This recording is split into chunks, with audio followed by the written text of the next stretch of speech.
Wardrobe planning. Serious stuff. Groundbreaking. Or perhaps not. My name is Tina. Welcome to my channel. I'm here to discuss the results of my own wardrobe planning, my capsule wardrobe. I started planning this, I think it's 2 years ago. I made first a video where I talked about my ideas, my feelings around the concept of capsule wardrobes, which I find usually a bit ridiculous. All these so-called plans that you should follow someone else's plan to create your own capsule wardrobe. I don't expect them to work, really. It's a scam, I think, actually. But it is an interesting concept to try to reduce the amount of things you have and all the things you have go with each other. So I tried to plan a capsule wardrobe. I'll leave the links to these 2 videos up here in the corner. So I made a serious attempt to plan a capsule wardrobe for myself. And I tried to create it as a capsule within the wardrobe. Not replacing everything I own, but starting with one item that I own and love, but doesn't go with anything that I have. So I'm planning a wardrobe around that item, and that was my Italian pants. And now we're here to look at the result. It's been 2 years. I've been sewing and I've also been thrifting. I've been adding a little bit to this wardrobe. And actually I think it's a good thing that time has passed, because this will give me the possibility to say, did it actually work? Because when everything is brand new and you're really happy with it, everything looks very rosy, I'd say.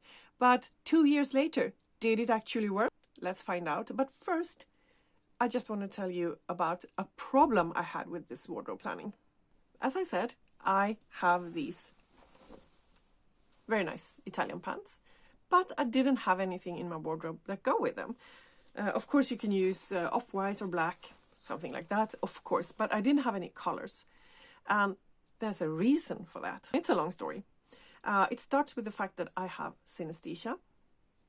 If you don't know what that is, you can look it up. There are excellent explanations to be found here at YouTube.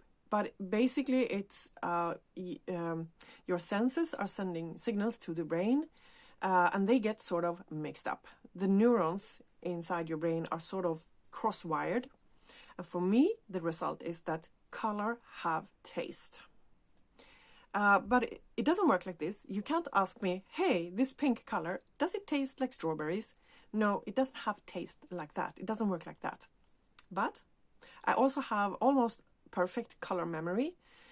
So when I go to the fabric store to, let's say, buy thread to a fabric, I never need to bring a sample with me because I remember what the color looks like. And when I'm standing in front of the display with threads, I am looking at them and I'm saying, not that one and maybe that one, but I think this one is the best. And when I make that choice, I am also behaving like a snake. I am tasting the air. I am going,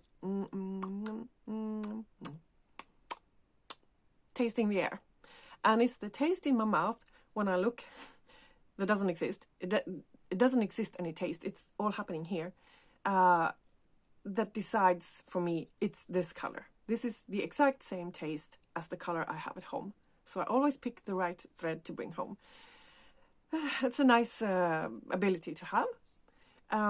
There is, however, something else that exists in the world that also have taste, but doesn't have a taste.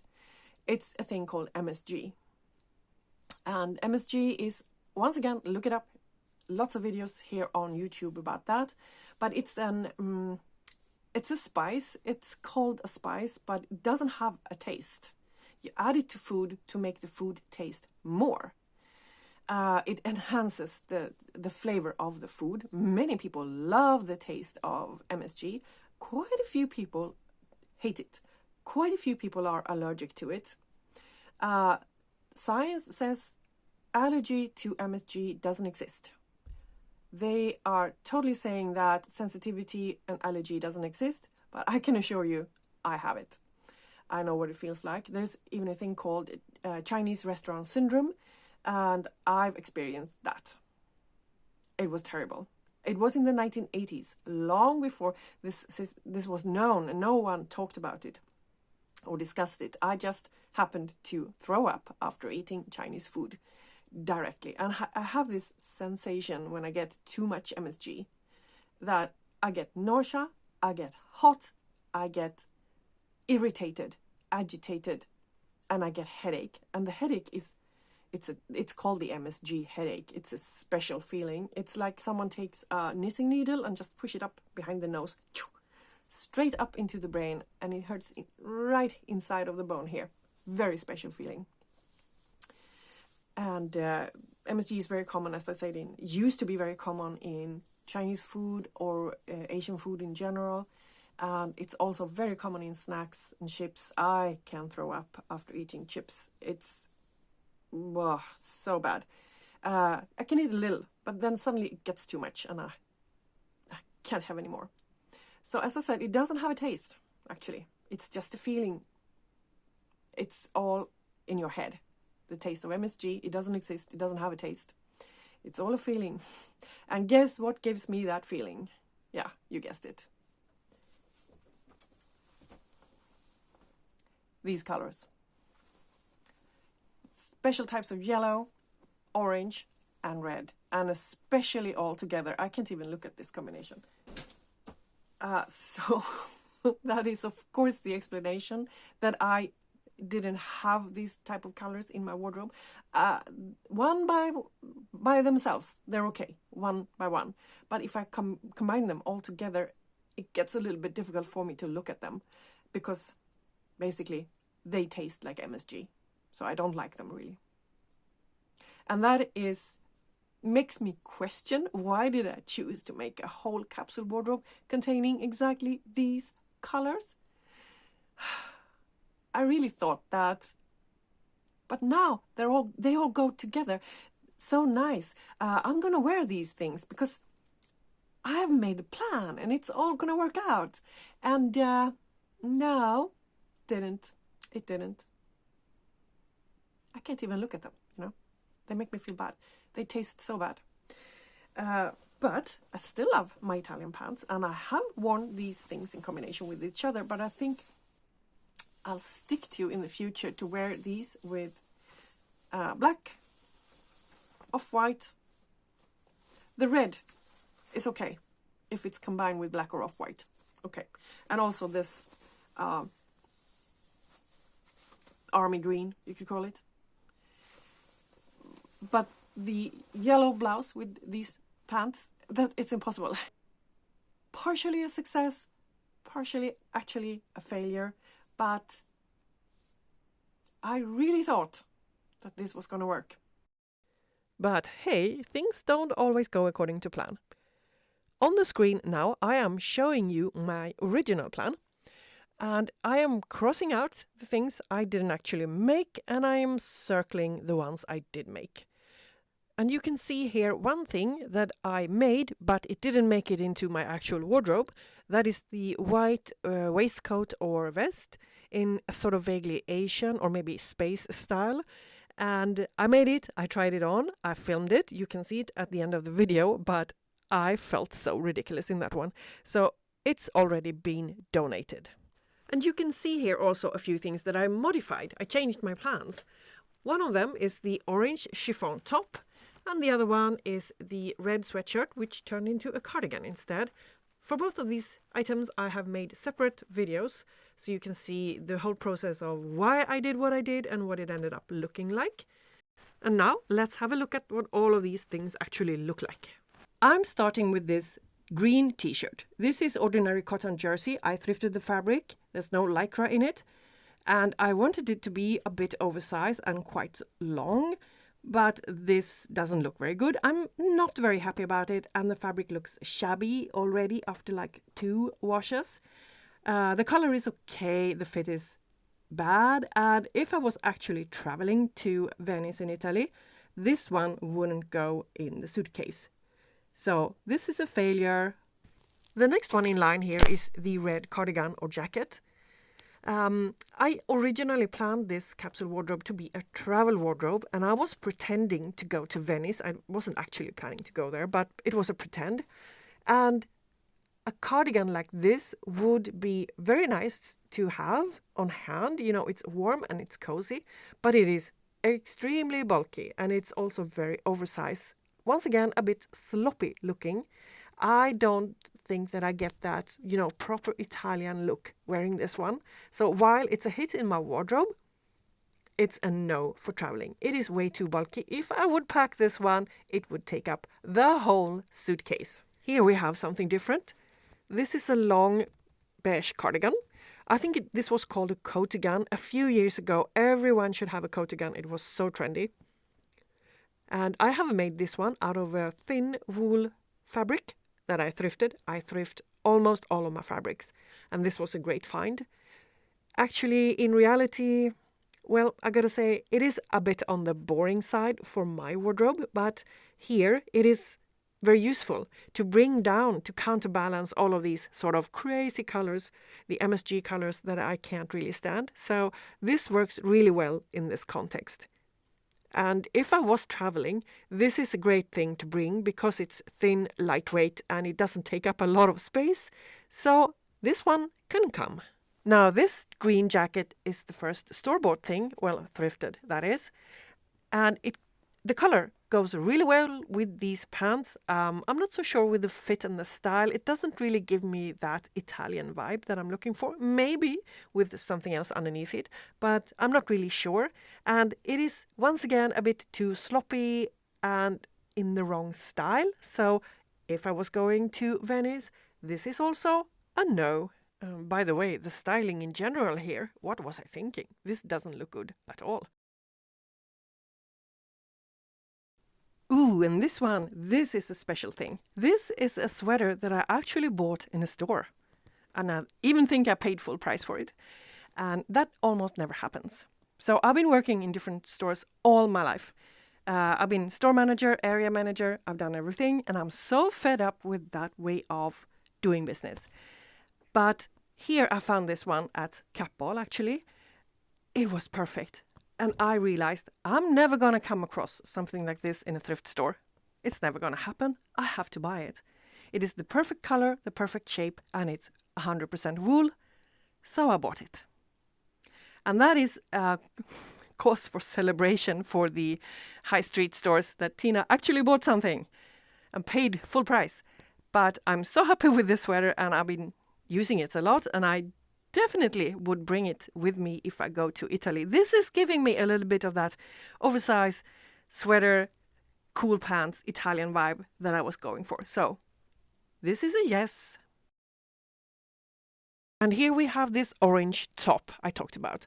I decided on making a very flouncy and ruffly top, and it goes totally okay with the skirt, especially one with a belt. I like it, but together with the pants, it's a disaster, especially since I don't really have an undertop that I would have needed. I discussed that in my original video, but just with the pants, it's horrible. It looks awful, and that is not nothing wrong with the pants or the top. They just don't go together. And that was the whole point of this exercise, to make things that actually go together. So from that standpoint, this is a clear no. Okay, here we have something that is almost a complete win. The blouse and the skirt together. We have two small problems. Number one, the yellow color is a bit too intense, a bit too much Ronald McDonald yellow for me, a bit too much MSG, you could say. But the second problem, this material wrinkles like there's no tomorrow. I would need to iron this every morning before use, and packing and bringing an outfit like this that needs so much ironing on a vacation, it's probably not going to happen. I could remake this one in another fabric and it would be perfect, but as it is, this one unfortunately is not perfect. But I still count this as a yes, because the outfit itself, perfect. And now we have the blouse together with the pants. This works okay. It is not like fantastic, but it's okay. The shape, they go together. The colors, I find them a bit disturbing. But hey, that's me. Other people would probably think this is totally okay. So I'm going to count this, apart from the ironing problem, I'm going to count this as a yes, definitely. Next one out is this t-shirt in lemon yellow. And that's actually a color that is present in this print. This t-shirt is very much inspired by a Japanese sewing book called Pattern Magic for Stretch Fabrics. And the sleeves especially are made very wonky on purpose. Now, it's not extremely visible because this is a material without lycra, so it wasn't stretching enough really.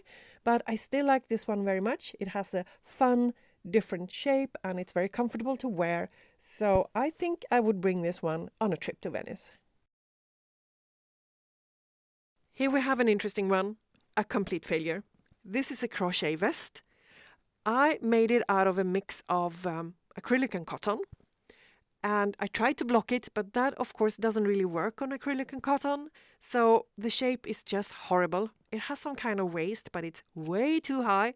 And below that, it flares out over my tummy in a most unflattering way. And it's also not very comfortable. So this one isn't going with me anywhere except to the donation pile. Maybe it's the right fit for someone else. Oh, whoop whoop. Here we have my favorite, the space cardigan. There's a video available on how I did this, but I gotta say I'm so proud of it. It looks so incredibly cool. I used a technique called cording, so I have inserted cord, or actually a cotton yarn, in between layers of jersey and sewn it in place to give this very much a 3D effect. Love this technique. I am definitely planning to use this for making something else in the future because it was so much fun, even if it was a lot of work, I gotta tell you. If I'm gonna bring this one on a trip to Venice, it is a little bit heavy and quite big. So it depends on the weather and the season, of course. But in general, this is definitely a yes. Speaking about seasons and weather and so on, here we have a really thick wool cardigan or coat, or maybe this is the famous coatigan once again that I have made. It is super warm. I love it. I wear it a lot. It's also super big and bulky once again. But if I was going to Venice in the middle of the winter, this one would be a good choice, I think. Though on the other hand, these pants would maybe be a bad choice because my legs would be pretty cold, I think. But anyways, yes, definitely for the way it looks with the pants, but maybe a no because it's so huge and heavy. So I'm hesitating, but I'm saying yes anyway because I love it. All right, we are getting closer to the end now. This is a long sleeve striped t-shirt. I made it out of quite a thick cotton jersey with no stretch in it. And it's striped in orange and black. And it's also a mix of the super teeny tiny stripes and a bit wider stripes. I've combined these two in the same garment. I like this one. It's very comfortable, very nice to wear. The fit, there's something wrong about the neckline. It does feel a little bit frumpy. And bringing it to Italy to sort of hang around in Venice looking like a cool Italian lady, this is not really ticking that box. But it is a nice functional t-shirt. And if I go to Italy with these pants, I would bring it. Finally, here I am showing you how I would do a little bit of layering here. Because if I would go to Italy in, let's say, November, I would need a bit more layers. In general, this wardrobe would work in spring or autumn or fall. Not high summer and not super winter. But I can get a functional wardrobe out of the things that I have showed you on screen. And it would work. Is it really up to my standards? Is this really what I wanted? Well, let's jump to conclusions now. Meanwhile, here on screen, I am showing you some footage from my last attempt to film this collection. It was about half a year ago, and I immediately lost most of my footage. So these are the few remaining videos that I have. They show you some different combinations, and also at the end you can see that famous complete failure white waistcoat if you want to have a peek at it. In the meantime, conclusions. Yeah. So I really thought that I had planned this collection properly. So I work as a fashion designer, I work for a company, and we spend days, hours, ages planning. And I thought I had it down, I know how to do this. But I was not doing it properly for myself. I took shortcuts and I thought, this is good enough. No, it wasn't. Well, one of the problems I had was, of course, the fabrics. I had to make do with what I have. This was a very frugal collection. The design company I work for, we are doing really well. We are expanding, but that means we're very low on funds, and I don't get paid a lot yet. So it was impossible to go out and buy just the perfect fabric. I had to use what I had lying around. Another problem is a real rookie mistake as a designer, because I see this as a designed collection. That I put things in this collection that I just simply wanted to make or wanted to own. Like the space cardigan. It's super cool, I really love it, but would a cool Italian lady wear a cardigan like that? No, of course not. And you can definitely see that if you go back to my inspiration board and see my inspiration. It's not at all in the right style. And as I said, this is me working as a fashion designer, but even if you buy things or put together a capsule collection in any other way, you have to think about these things. You can't just add whatever fun things you want. They have to sort of go together as a cohesive collection. So for me, it's back to the drawing board. I have a few more fabric lying around, and I have some plans for this specific capsule collection to wear with these pants. If you want to see the next step of this capsule collection, you can leave a comment down below. Let me know if you want to see that. Meanwhile, I made this one 2 years ago, as I said. After that, I created a second capsule collection that I actually brought with me to London when I traveled there. That one worked out a little bit better. I think I've learned things, maybe. But I did have a disaster on my second day there that included quite a bit of red wine. So yeah, I'll let you know everything about that in an upcoming video about that capsule collection. And until then, I think I say, see you later. Alligator! Bye bye.